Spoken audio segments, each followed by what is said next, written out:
पाकिस्तानमधला हा तणाव काहीसा वाढलाय। या सगळ्या पार्श्वभूमीवरती मुंबईतल्या किनारपट्टीच्या भागामध्ये सुद्धा पोलीस यंत्रणा तैनात करण्यात आली आहे। सतर्कतेचा इशारा देण्यात आलाय।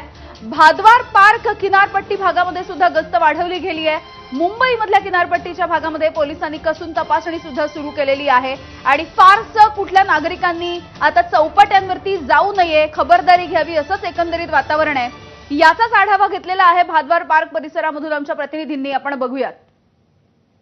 भारत आणि पाकिस्तानमधील तणाव दिवसेंदिवस वाढत आहे आणि त्यामुळे आता मुंबईत देखील हाय अलर्ट ठिकठिकाणी देण्यात आल्याचं पाहायला मिळत आहे। मी सध्या भादवार पार्क परिसरामध्ये आहे आणि या परिसरामध्ये दररोज ज्या फिशिंगसाठी जाणाऱ्या बोट आहेत त्या सगळ्या उभ्या असल्याचं पाहायला मिळत आहे। काल रात्री उशिरा सगळ्या मच्छीमारांसाठी नव्या गाईडलाईन्स आलेल्या आहेत। पोलीस या ठिकाणी आले होते आणि त्यांना काही महत्त्वाच्या सूचना देखील दिलेल्या आहेत।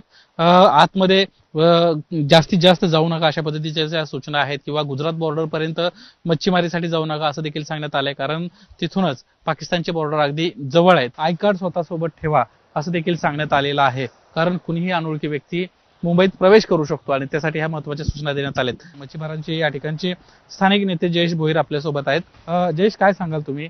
खरं तर ज्या पद्धतीची सध्याची भारत आणि पाकिस्तानची परिस्थिती आहे, समुद्रात तुम्ही आतमध्ये खूप अंतर जात असता, काय सांगितलेले पोलिसांना तुम्हाला आणि कशा पद्धतीने तुम्ही काळजी घेता? नेव्ही, कोस्टगार्ड आणि फिशरीज आणि सागरी पोलिसांनी जे गाईडलाईन्स दिलेले आहेत त्या गाईडलाईन्स काल जे आलेले आहेत तर त्याच्यामध्ये बोट मालकांचे नंबर, तांडलांचे नंबर जो बोट घेऊन जाणारा असतो आणि खलाशांचे नंबर, नाव आणि नंबर आणि मोस्टली आधार कार्ड सगळ्यांचे ठेवायला सांगितले आहे। आणि फिशिंगसाठी त्यांनी सांगितलेलं आहे की तुम्ही गुजरातच्या बॉर्डरच्या या लाईनला जास्त जाऊ नका। आम्हाला सांगितलं गेलं की तुम्हाला आतमध्ये काही दिसलं, ड्रोन वगैरे कुठल्या गोष्टी किंवा कोण दुसरी बोट वगैरे कुठली दिसली तर आम्हाला ते सांगितलेले आहेत त्यांनी की सूचना दिलेल्या आहेत की तुम्ही पटकन आम्हाला कळवा। मच्छीमारांना आता सूचना देण्यात आलेल्या आहेत आणि काळजी घ्यायच्या सूचना सांगितलेल्या आहेत। टोल फ्री नंबर देखील देण्यात आलेला आहे। कॅमेरामॅन अनिल पवारसह निलेश बुधावले, एबीपी माझा, मुंबई।